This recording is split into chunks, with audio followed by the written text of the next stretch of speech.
Gentlemen, my name is Marty Miller, and you're watching this probably because you're a leader in your church, maybe even a men's ministry leader. Over the last 6 years that I've been involved full-time in men's ministry, I've learned quite a bit. And as I have gone down this pathway, we've slowly, men that are in leadership, have slowly been developing a plan so we can impact more men in the Southern Union, including men like you and others in your church. So what I'd like to do is present to you this Vision 2020 on building strong men in the Southern Union. So what I want to do is just give you an overview. This whole presentation is going to be a little bit lengthy, but hopefully it'll be good information for you. But the first thing is, in the Vision 2020, is who are we? Who are we as men? What is men's ministry even all about? Second thing is identifying our men. Who do we have in our church? And maybe those that are no longer in our fellowship. How do we reach these men? Number 4, we need to build men. And most of us, frankly, need to be rebuilt. And then number 5 is we need to build leaders. Leaders like you. And notice that you are strategically kind of in the middle of this whole mix. And as leaders are built and start leading other men, we build community. And then the more communities of men that we have impacting the kingdom of God, starting with our homes, the more this flows and grows and it becomes a movement of men. So who are we? I would like to say that we are Adventist men, true. That identifier sometimes can be a little bit exclusive. I see men's ministry as a way to reach out beyond our own church to maybe those that are no longer in fellowship. So having an identifier as we are Advent men, we are Adventist men, but with our identifying website and content, Advent means we are in a journey to becoming better men of God, okay? It's the arrival. So our identity is a Christ-centered, relationship-based network of Southern Union men's ministries that have a shared vision and strategy for building strong men of God. Our website is adventmen.com, and you can go there and get more information. In fact, you probably went there to watch this video. This is a proposed logo. We are working on possibly some changes in that, but it's got the letter A and M kind of all mixed together with the kind of imagery of a mountain, because really, guys, we're engaging in a climb. And you need climbing partners. So how do we identify our climbing partners? How do we identify our men? Well, I think that pastors and church leaders identify leaders as one of the first things and get commitment. But then as we identify our men, what we have to realize is not all men are the same, but yet we're trying to bring people together.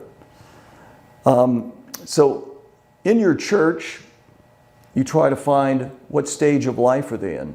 What roles and responsibilities do they have? What are their ethnicities? It does matter. Education, career, income, spiritual development, interests and hobbies, and maybe that they're going through a life crisis. All of these things are important to know as we engage with our men. If you choose to get involved in men's ministry, we will supply you with some documents and some spreadsheets and stuff that will help you assess your men. So this here is a spreadsheet, an Excel spreadsheet that we use in some of our groups. We have their first and last name, phone number, email, address, and also attendance for some of the small groups that we have going. Maybe the type of coursework that they've actually taken in manhood education. We have a kind of an intake standardized form that we can write down name, address, all the things I just mentioned, and we can supply that to you as well. You don't have to reinvent the wheel. So then as we go to think about now, how do we reach out to our men? First of all, to have a website that has content and regular information is really important. So we've got the beginnings of a website, a Facebook page, Instagram, and so on, that will be beefed up over time, that we will communicate with. And then at the conference level, the website for the conference, maybe the Georgia-Cumberland conference or whatever conference you're involved in, will tie in with the Advent Men website and social media platforms. So we're trying to form this network where there's integration and better communication. We also plan on creating flyers, brochures, and booklets that are made available to all the churches. So these can be in racks at your church. This is a plan that is in place, and hopefully by the next year, things will be available. And then also, articles will be submitted to the Southern Union Tidings, the conference publications, and even to the North American Division.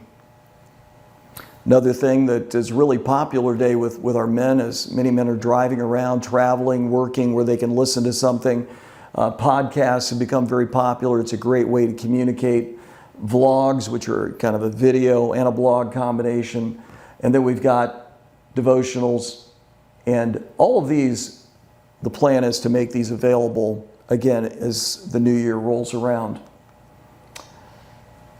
Then every week there will be an email that will go out that will give updates, especially to you as men that are leaders. So how do we build men? How do we rebuild men? And this is, I spent most of my life, a career in education, both at the secondary, elementary, secondary, and collegiate levels. And education is really super important. So really it has to do with manhood education. To start out with, what we're putting together is an online assessment that allows men to see areas of strength and weakness. A lot of times we're not really honest with looking at ourselves, and so when we can take some kind of an assessment, we can see maybe some deficits, some areas we need to address, and that will prompt you where to go to find this information. Also, we are in the process of putting together a planning system that provides accountability and helps build better men. It's going to be an analog, handwritten form, but we also have other ideas for electronic or digital means, and then provide training and certification of men at every age and stage of life. So one of the things that we have done at Blueprint for Men, that's the ministry that I have started for men's ministry, is to come up with a challenge coin. In the military and other lines of service, many times these challenge coins are created to recognize men for their accomplishments and encouraging them to keep going. So we've created one that is representative of this idea that we give to our men, and we would like to give to you, to give to your men, that acknowledge them for their engagement, the growth that we see, and also that we want them to keep going. And that kind of affirmation means a lot to most men. So what are the different stages of life? Let's take a look at this. I think the earliest stage of life, we call this the cornerstone stage of life. It's where you form your identity. And so that's up to the age of 25. So I call this the boy to man journey. So in the early stages of life, about the ages of 7 to 10, a father should take his son on a rite of passage, a one-day type of experience, could be even an overnighter, but nothing too extensive. And during that time, he says some words of encouragement, saying the attributes, the character traits that he sees in his son that he would like to continue to encourage. And maybe some challenges that he sees in the young man as well. And then the mother and the other children circle around, maybe when they return, to do a family blessing as this young man embarks on that early stage of independence. The next one would be the father's blessing, I call it. It's middle independence. It's right when a young man enters puberty.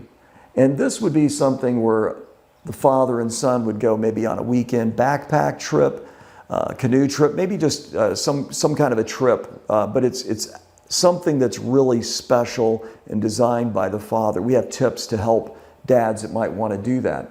The next stage, ages 15 to 18, this would be late independence. Young man is starting to drive. He's probably starting to date. His interest in girls is very high. It's fraught with a lot of problems, as we know.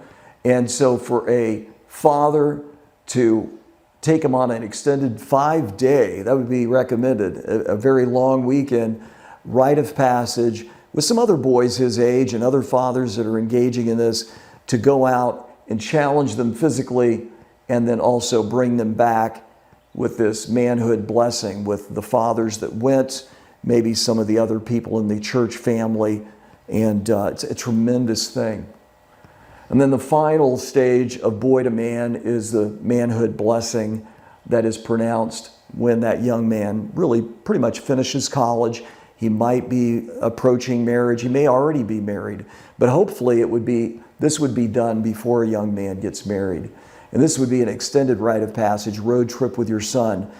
So many of these things take long-range planning, but the investment is priceless. I would like to encourage you dads that might be listening to this to consider ways to do this. And we have some tips that we could give you. Now, as far as the different stages of life, once you reach beyond boyhood, and I'm kind of going backwards here, but the cornerstone stage is that identity, it's that foundation, 19 to 24. Then we've got the bondstone men.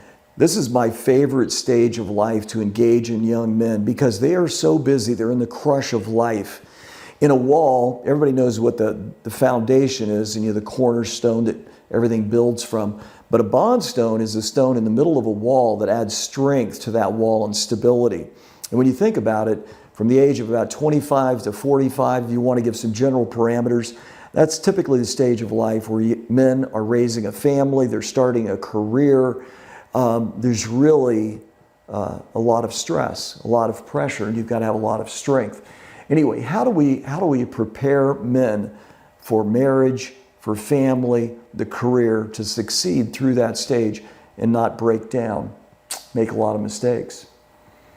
Now, I'm in the stage of life that's the keystone.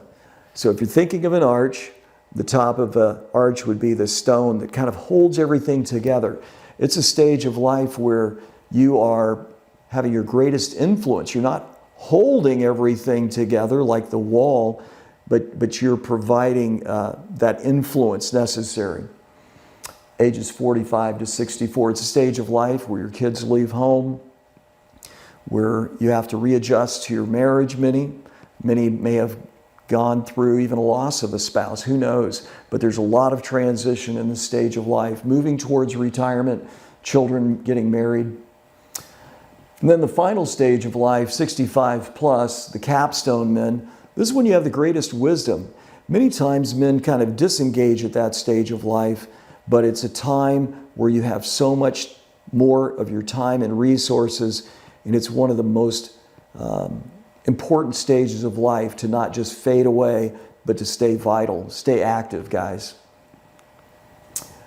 So manhood responsibility, specific training for husbands, for fathers, for grandfathers. There's something at every stage of life that we need to know and to do. And then, of course, there's mentoring at every stage of life. There might be a younger man that every son should be mentored by his father, but what I found in my life is that my son had other men in his life that helped mentor, and without them, I don't know where my son would have ended up, quite honestly. And then the place where I find myself right now is not only a mentor, but a disciple maker. And the difference between that is we are not saying, follow me, we're saying, follow him. Why don't you walk with me? So it's a very powerful experience. If you've never experienced it, men, it is the ultimate experience that God calls us to. So what kind of curriculum do we use? Well, we use a lot of different curriculum that's available, but one that we've used quite a long time is made by Dr. Robert Lewis. He's kind of the godfather, you might say, of men's ministry. But there's a series that we highly recommend. It's kind of a stand and deliver lecture format, but it's Quest for Authentic Manhood. That's 24 sessions. Winning at Work and at Home, that's 16 sessions. And The Great Adventure is 20 sessions. So altogether, it's about 60 sessions, and each one's about 45 minutes. You take notes, you put together a manhood plan. It's powerful. Things that, this is really how I first learned of men's ministry, was going through this curriculum. Almost all of our video-based content is available through what's called Right Now Media. And if you choose to be a leader, we can hook you up for free to be able to access all of these videos on a streaming service called Right Now Media. So if you go to the website, adventmen.com, we'll have a link there, or you can go to Blueprint for Men, and there's a link there that you can actually get connected to Right Now Media. And it's a tremendous resource for marriage, for women, for children, but we use it especially for our men. So building leaders. This is, the person I'm talking to right now primarily is leaders, but it could be any man. But if you're going to be a leader, that means you're stepping up and engaging at a high level so you can lead others. And many times it's hard to lead if you haven't experienced some of the things I just laid out. So it's important that you yourself engage in a journey, in a learning process. And then as you become familiar, then you start leading other men. So what we're going to do is we're putting together a package that's going to give you a shirt, cap. We're going to have a planner that's going to have content in it, and some other books that are going to give you basic resources to get started wherever you're at, whatever church you're at, and you can have myself as a coach to help you get going. We will certify you, and then we will coach you as you go through this journey. And then as we build leaders like yourself, then we start building community. One of the ways that we'll build community with leaders, especially in the era we're at right now, is using Zoom. We've found this to be a very powerful tool. There's other platforms we might use as well, but Zoom is what we've been using. So you can connect with other men's leaders throughout the Southern Union. We give you different time options, and you can plug into those that fit your life. Okay? Another thing that I found to be a tremendous tool is a software called Mighty Networks. There's others out there, Slack. But they're a platform by which we can engage with these separate groups, like our leadership group. Or you could use the same kind of a thing for your small men's group. You could use others as well. These have a few more options. Another way that we build community typically is getting together at large gatherings, like our retreats and conventions.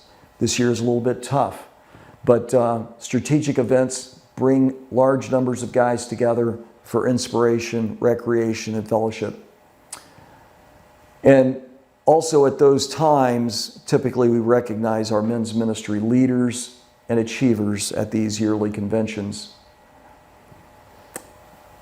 Another thing is provide mission and service opportunities for our men. This is really interesting. We had some tornadoes that went through here in the Chattanooga area where I live, and many of us got involved in the cleanup, and we got engaged with the disaster relief warehouse here in Collegedale. And so what we've been able to do is to start creating a men's ministry center that I believe eventually will be the hub for men's ministry here in the Southern Union. We're right adjacent to an airport, but what's really neat is we've got access to a shop to work from and go out into the community. And I think that's a great thing for any of you to consider. If you're going to lead, how can we engage our men in the community? Okay? Service opportunities. So building a movement, the final step here, step 7. How do we build a movement? Well, number one, we have to fund this. Fortunately, some of the conferences have put some money forward to help boost this, but we still need more resources. Maybe it's going to come out of our own pockets, guys.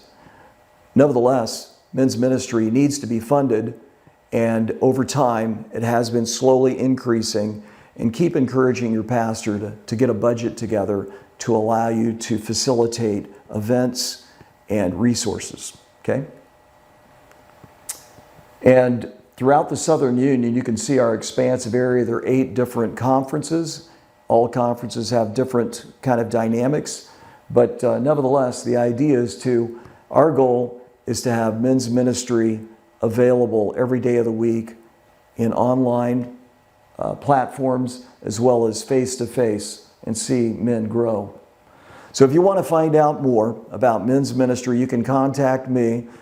My personal phone number right there, website blueprintformen.org, or you can go to adventmen.com. So hope to see you down the road. If you have any questions, if you want to reach out, please do. It's time to engage you and all your men in the church in a journey to becoming more like our leader, Jesus Christ. Have a great day.